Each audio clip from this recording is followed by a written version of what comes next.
The stale air of the intern bullpen tasted of recycled oxygen and quiet desperation. It was a flavor Arthur Vance had grown accustomed to over the past 3 months. He sat at a small, forgotten desk crammed between a humming photocopier and a recycling bin, a ghost in the machine of his own creation. His lunch, as always, was leftovers. Tonight it was a lukewarm medley of pasta and wilted vegetables from a worn plastic container, the scratches on its lid a testament to its long service. He ate slowly, meticulously, his focus narrowed to the single plastic fork in his hand. It was a ritual of self-effacement, a daily act of penance. From across the vast open-plan floor, the laughter came. It was sharp and careless, slicing through the low hum of keyboards and whispered conversations. Arthur didn't need to look up to know its source.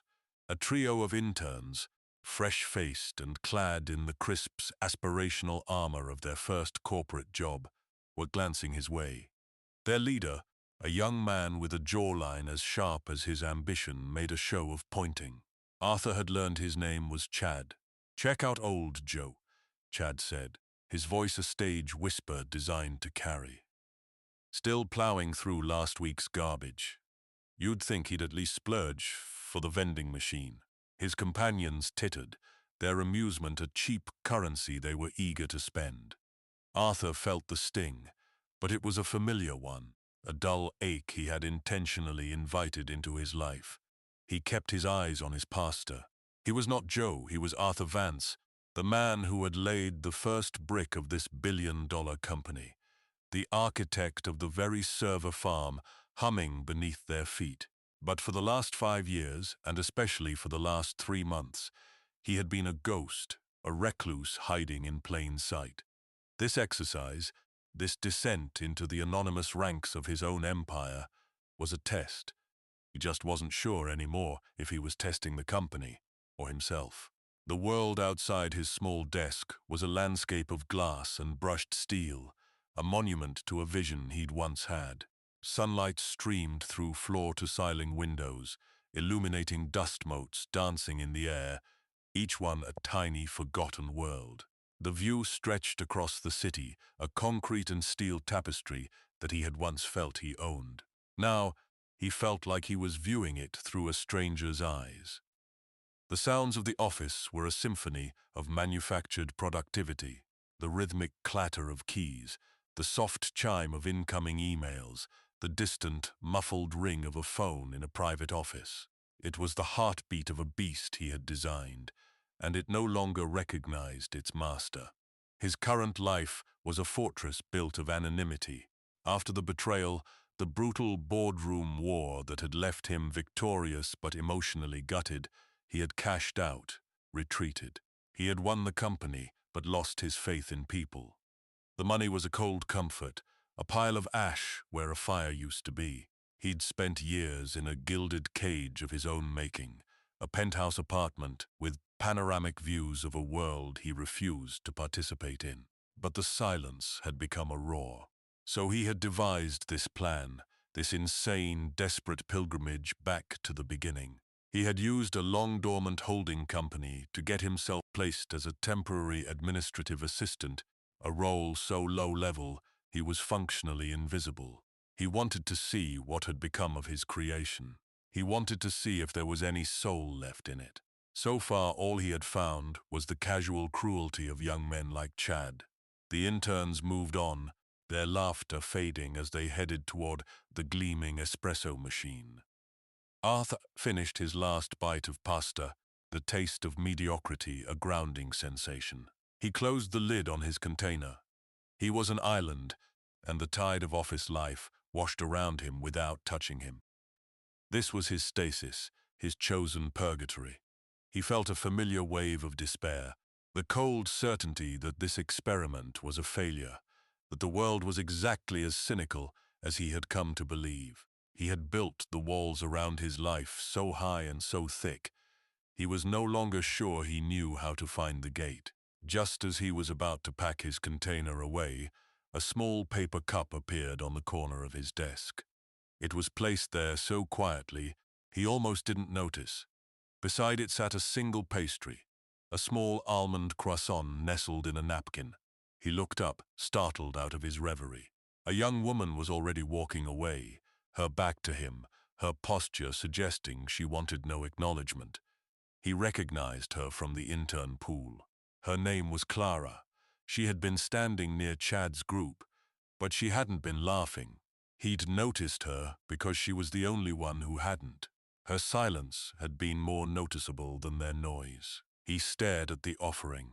The coffee was steaming, its rich, dark aroma a stark contrast to the burnt smell that usually hung around the communal pots. The croissant was golden and flaky. It was an act of simple, unprompted kindness. It was a lifeline thrown to a man she believed was drowning. He looked at her retreating form as she settled back at her own desk, her attention immediately fixed on her monitor. She didn't look back. For the first time in 5 years, a crack appeared in the ice around Arthur's heart. He thought about the intern's laughter, a casual dismissal of a fellow human being. And then he thought about this coffee, this small, defiant gesture of empathy. It was not a solution. It was not a grand statement. It was just decent. And in the sterile, ambitious world he was observing, decency felt like a radical act. He didn't drink the coffee immediately. He just sat there looking at it, the warmth from the cup seeping into the cold surface of his desk. He had made a choice to come here, to be invisible. But Clara, with her quiet offering, had made a choice to see him. And that, he realized, changed everything.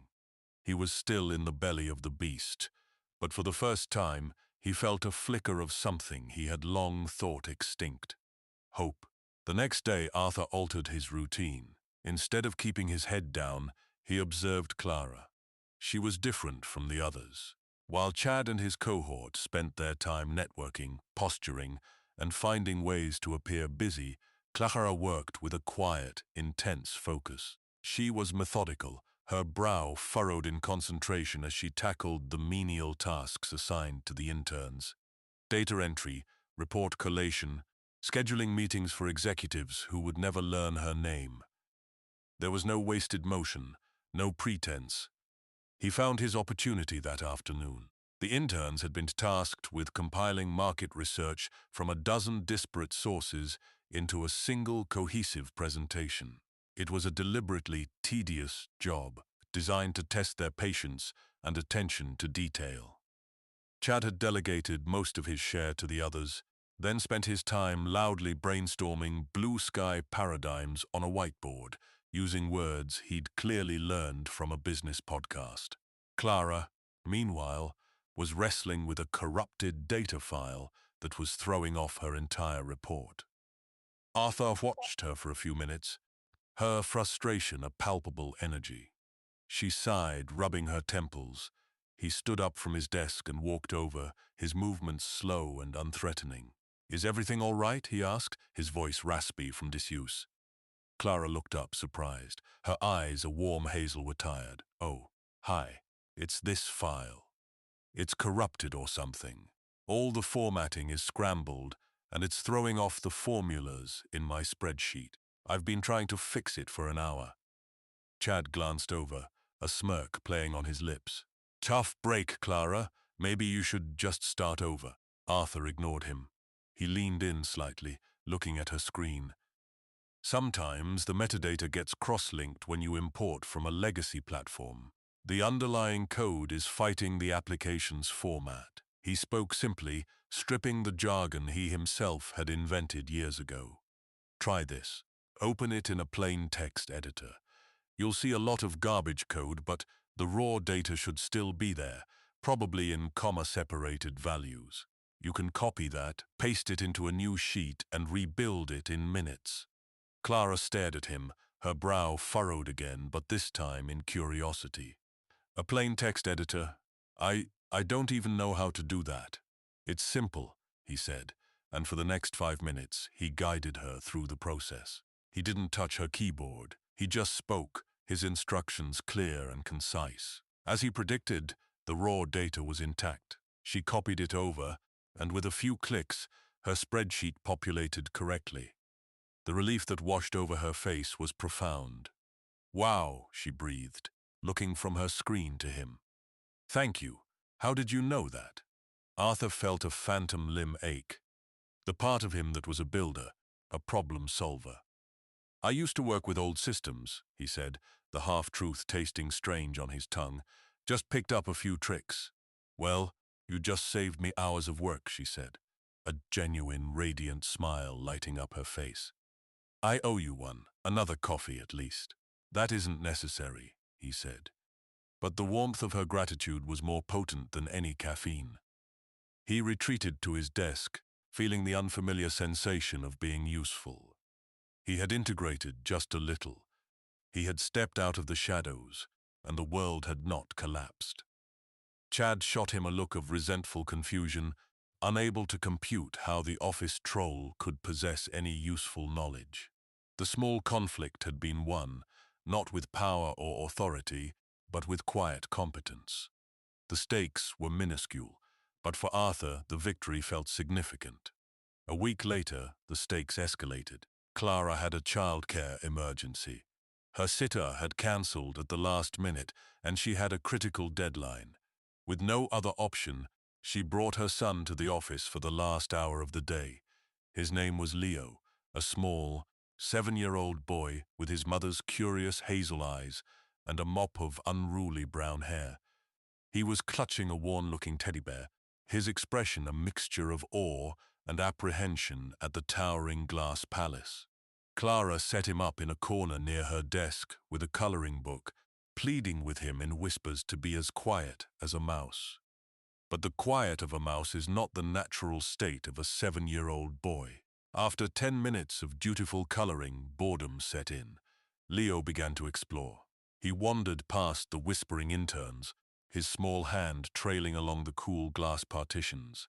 His journey ended, as if by some magnetic pull, at Arthur's desk. Arthur had been watching him, a strange tightness in his chest. He hadn't been around a child in years. Leo stopped and simply stared at him, his head tilted. "Hello," Leo said, his voice clear and high. "Hello," Arthur replied, his own voice softer than he intended. Leo pointed at the empty plastic container on Arthur's desk. "Is that your lunchbox? It's old." Arthur almost smiled. "Yes, it is. My mum says we have to be quiet here," Leo said, more as a statement of fact than a question. "Is it because of all the phones?" "It's because the people here are doing important work," Arthur said.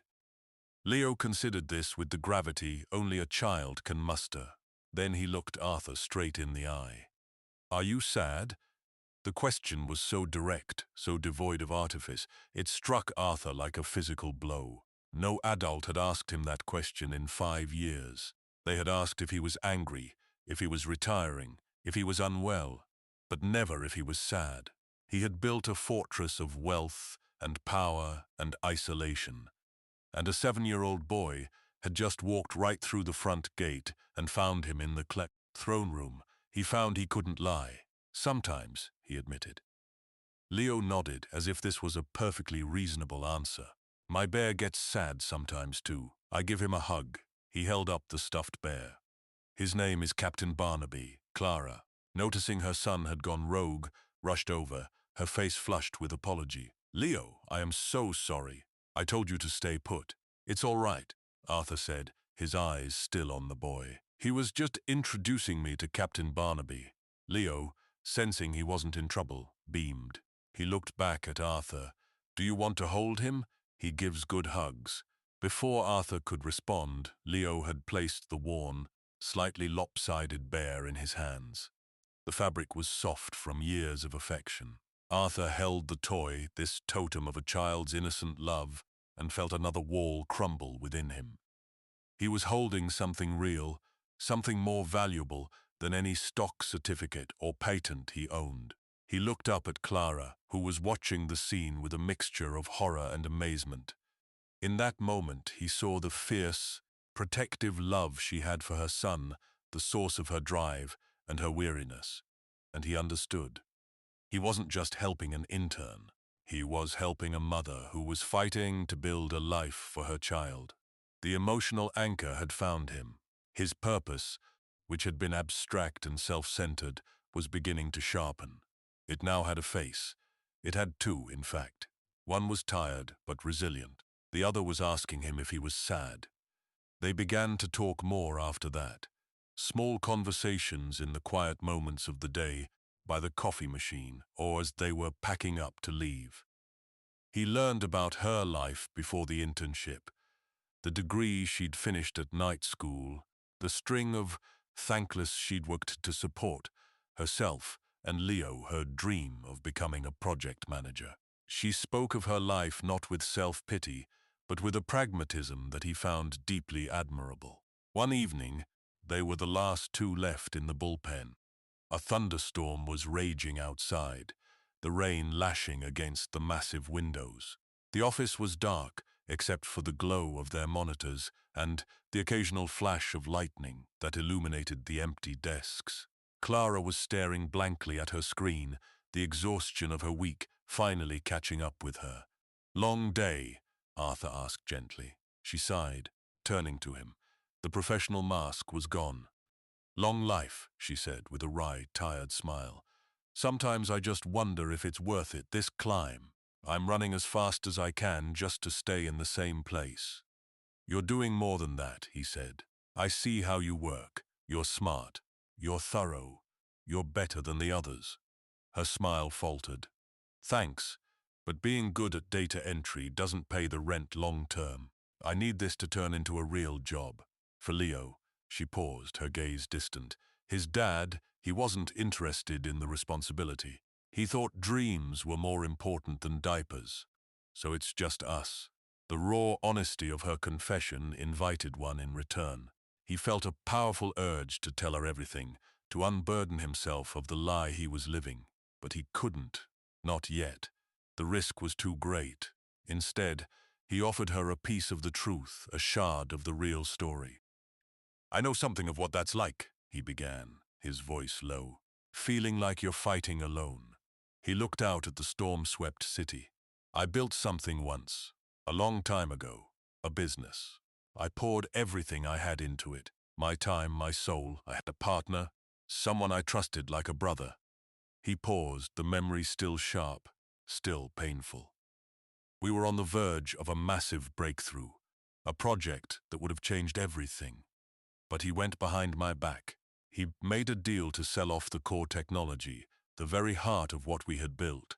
He did it for the money, a quick, massive payday. He tried to force me out." "What happened?" Clara asked, her voice barely a whisper. "I fought him," Arthur said, his own voice hardening. "And I won. I saved the company. But I lost everything else. The fight was so brutal, so ugly. It broke me. After it was over, I just walked away. I realized that the thing I had spent my life building had become a monster, and maybe I had become one too, just to win." He framed it as a failure, a story that ended with him broken and adrift, which was true in its own way. He was the defeated victor. He left out the part where walking away meant cashing out for a fortune that could choke a dragon. He left out the part where this was the very company they were sitting in. Clara listened, her expression full of a deep, sorrowful empathy. She didn't offer platitudes or easy comforts, she just listened. When he finished, she was quiet for a long moment. "So that's why you're here?" she asked softly. "Just taking it one day at a time." "Something like that," he said. She reached out, her fingers briefly touching his arm. The contact was electric, a spark of human connection in the vast, empty office. "I'm sorry that happened to you," she said. "But you're not a monster, Arthur. I see you. You're a kind man." Her acceptance of his wounded, curated story was absolute.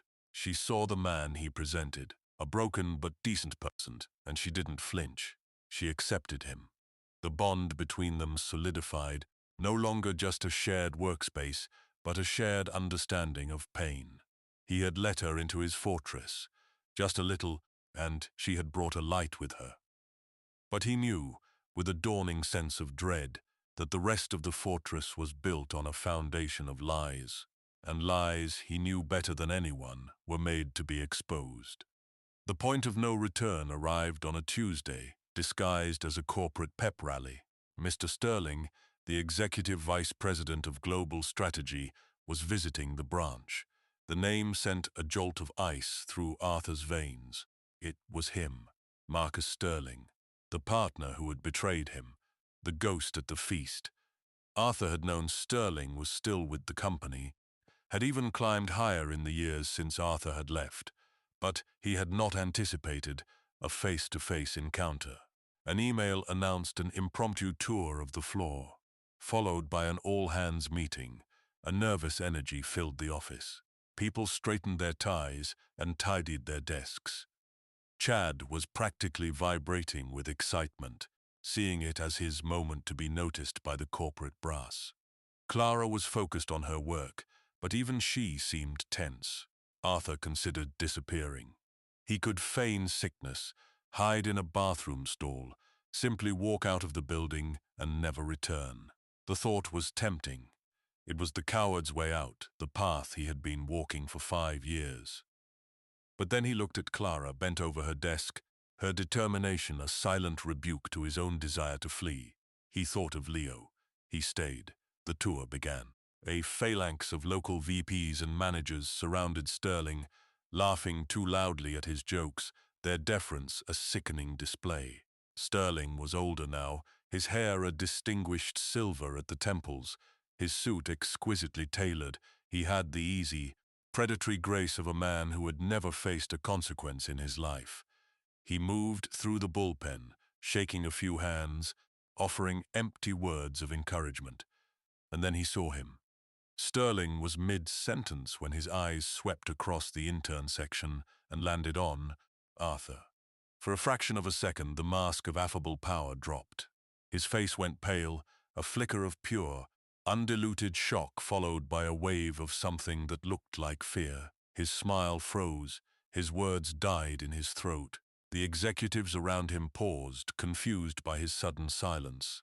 Arthur held his gaze. He didn't smile, he didn't scowl, he just looked at Sterling, his expression a blank wall. He was a ghost from a past Sterling had buried long ago, now sitting at a cheap desk next to a recycling bin. The moment stretched, a silent, high-stakes confrontation played out across a sea of cubicles. Chad, ever the opportunist, was standing nearby, hoping to be introduced. He saw the entire exchange. He saw the powerful Mr. Sterling falter. He saw the look on his face as he stared at the old man who ate leftovers. He didn't understand, but he filed it away. He was a magpie for information that could be weaponized. Sterling recovered quickly, his years of duplicity serving him well.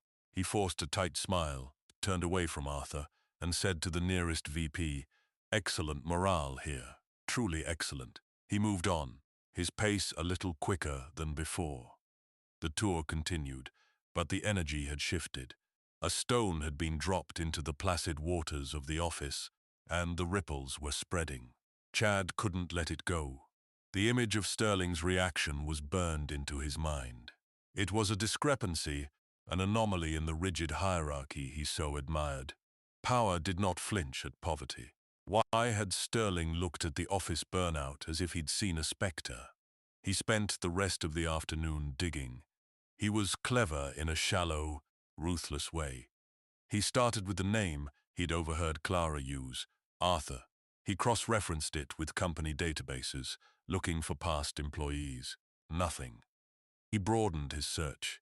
He looked up old articles about the company's founding, its early years, and then he found it.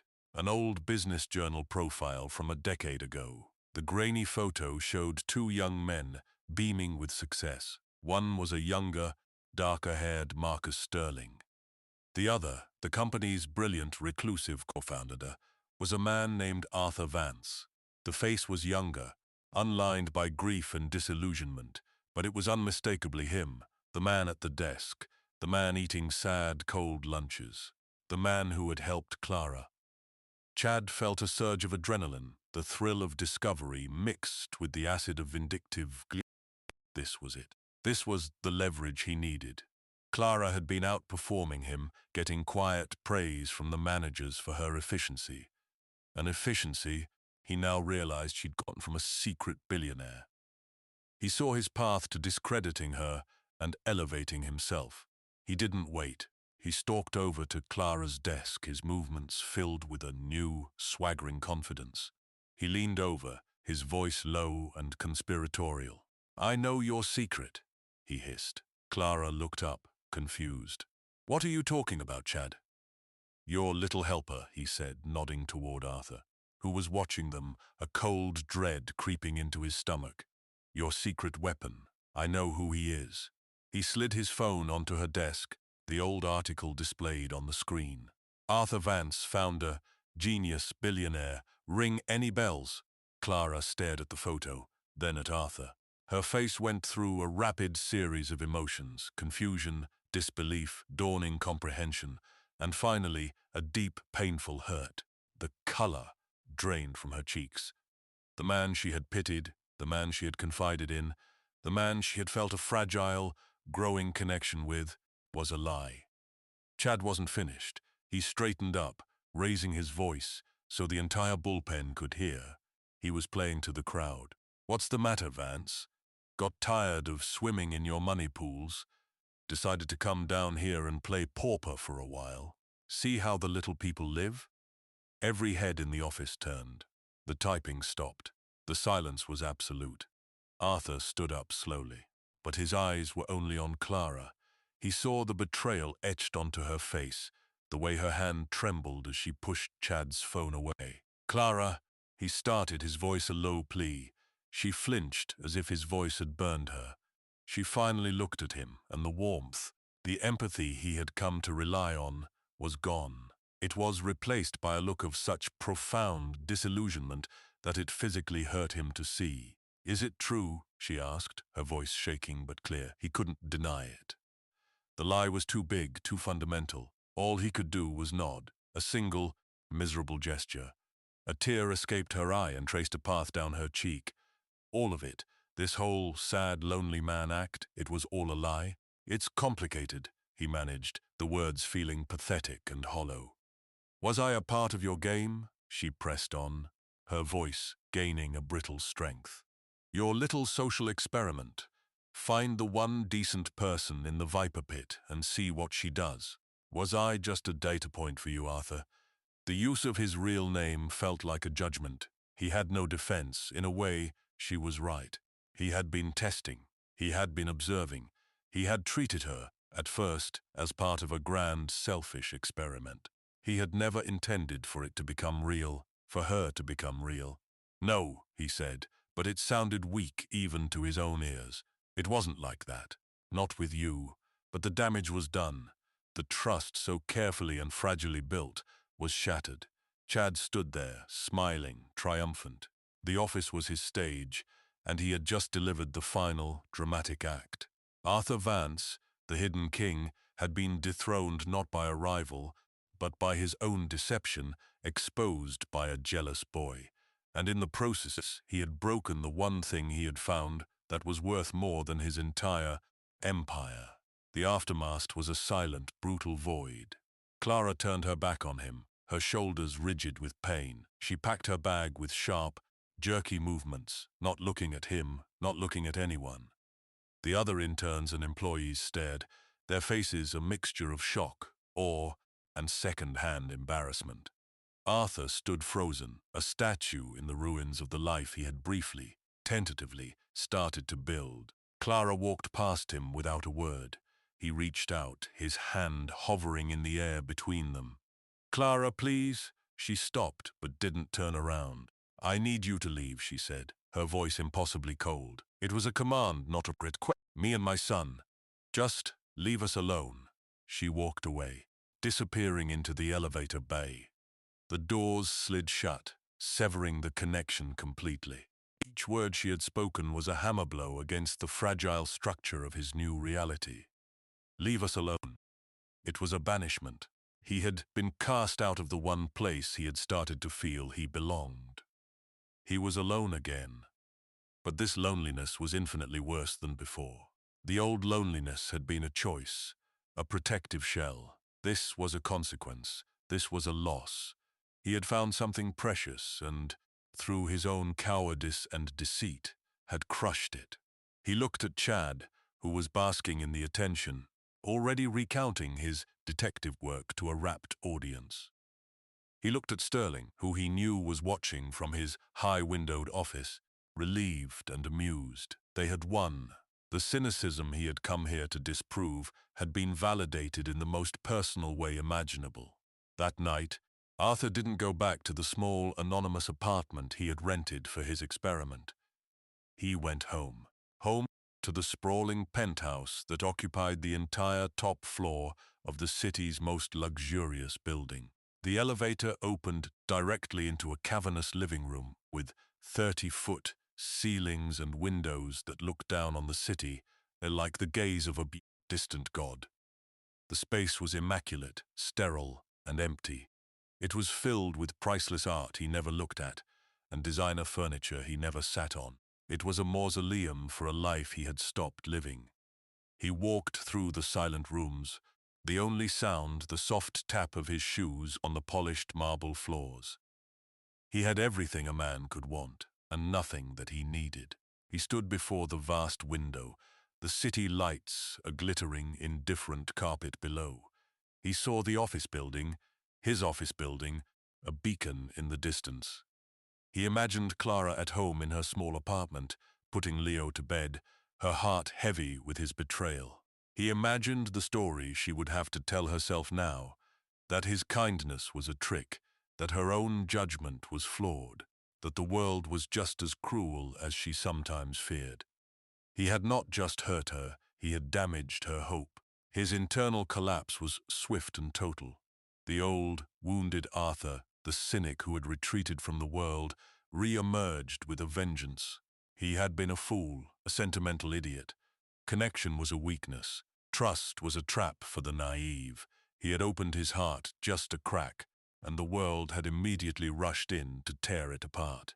He was unworthy. He had failed his own test.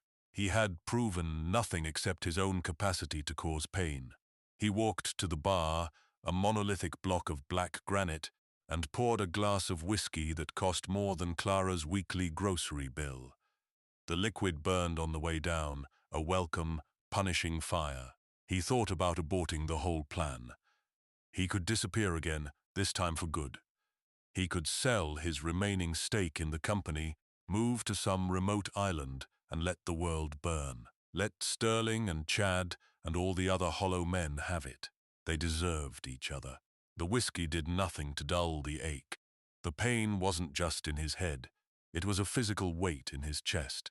He saw Leo's trusting face, asking him if he was sad. He heard Clara's voice, full of empathy, telling him he wasn't a monster. He had taken their goodness, their simple, profound decency, and repaid it with a lie. The guilt was a heavier burden than any corporate failure had ever been. He slumped into a chair that was more sculpture than furniture, the glass in his hand, and let the despair wash over him. He was lost, adrift in a sea of his own making, and the shore was nowhere in sight. For 2 days he stayed in his penthouse, a prisoner of his own regret. He didn't answer his phone. He didn't check his email. He just existed, letting the silence of the vast apartment amplify the noise in his head.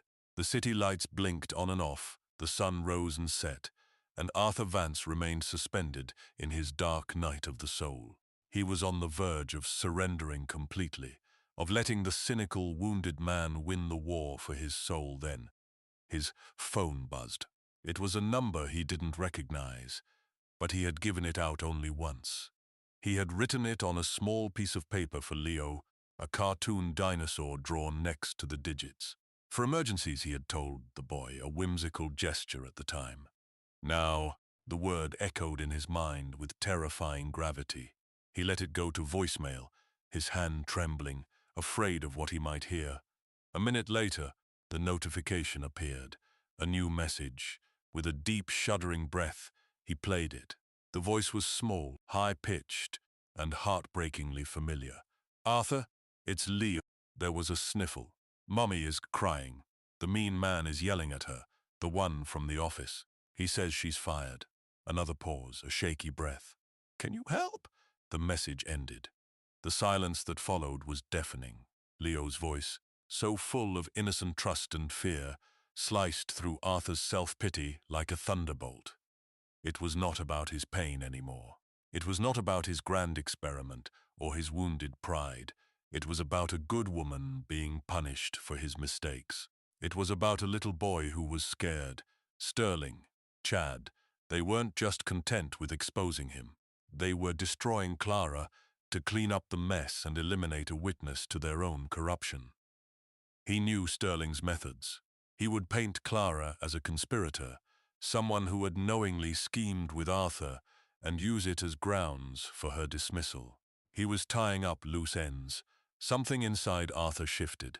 The despair didn't vanish, but it was consumed by a tidal wave of cold, clarifying rage.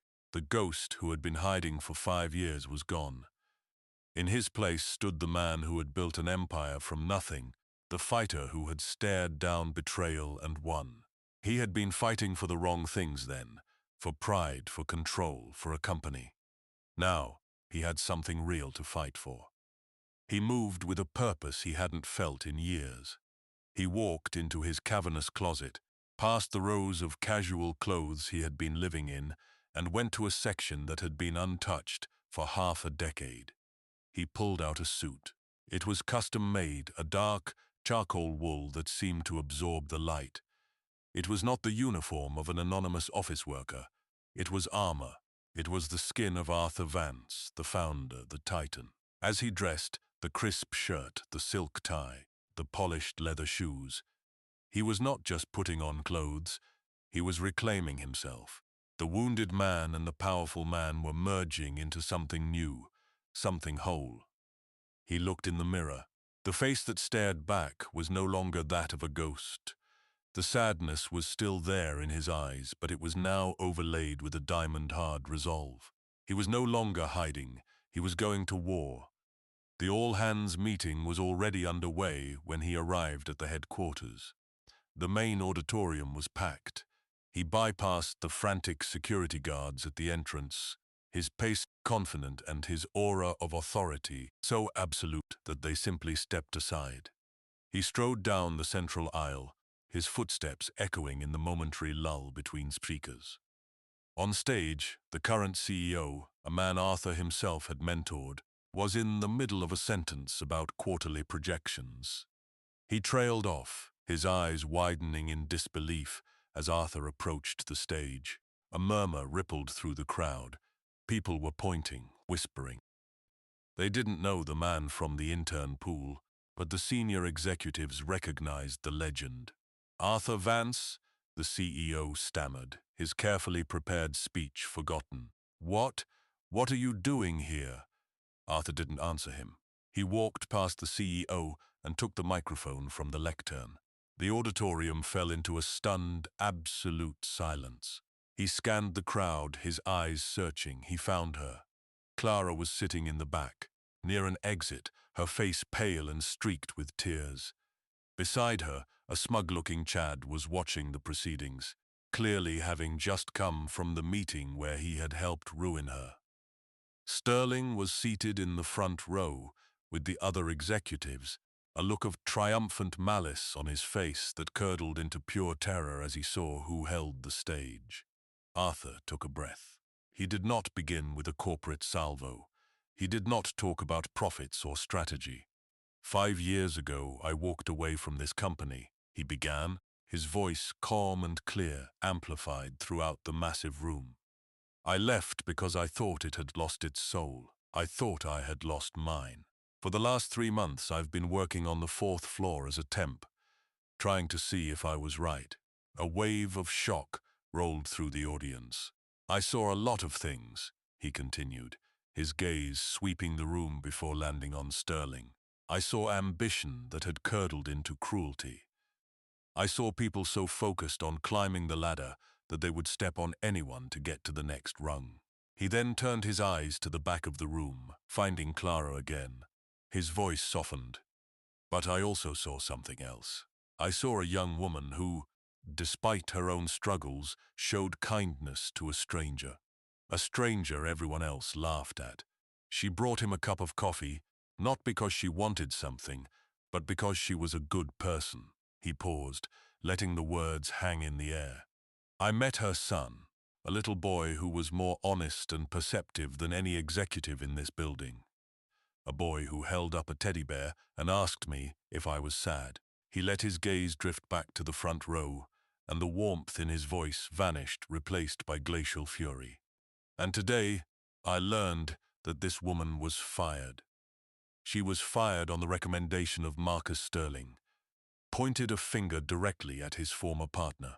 She was fired because she was a threat, not to this company, but to Mr. Sterling's corrupt and fraudulent side project, Project Nightingale, a data mining operation he has been running through a shell corporation, using this company's resources and stealing our intellectual property to enrich himself. She was fired because she was too competent, and her honest work was about to expose his dishonest scheme. Sterling shot to his feet. This is outrageous. Slander. He's a disgruntled former employee. Am I? Arthur said, his voice dropping to a dangerous low. I may be disgruntled, Marcus, but I am also still the single largest individual shareholder in this corporation. And for the past 3 months, I haven't been just drinking coffee. I've been watching, and I've been documenting. He reached into his suit jacket and pulled out a slim flash drive. He held it up for all to see. On this drive is every piece of evidence.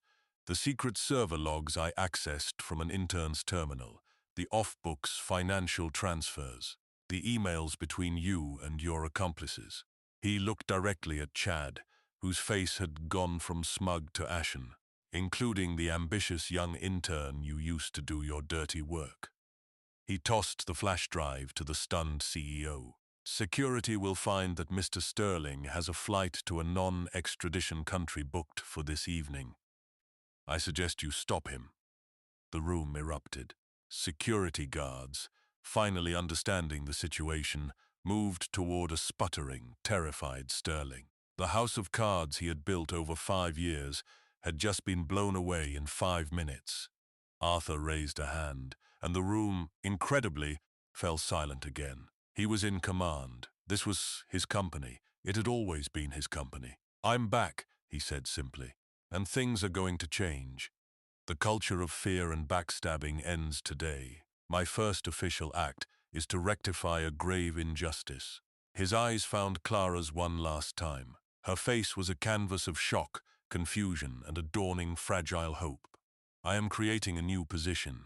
Effective immediately, Arthur announced, his voice ringing with unshakable authority. Head of the new Office of Strategy and Ethics. It will report directly to me and its first director. Is Clara Maeve, if she'll accept, stood on the stage, the microphone in his hand. The king returned to his kingdom, having vanquished the dragon. But his victory felt hollow until he saw her answer. He had torn down the old world. Now, he waited to see if she would be willing to help him build a new one. In the silence of the auditorium, he saw her slowly, hesitantly, nod her head. And for the first time, the victory felt real.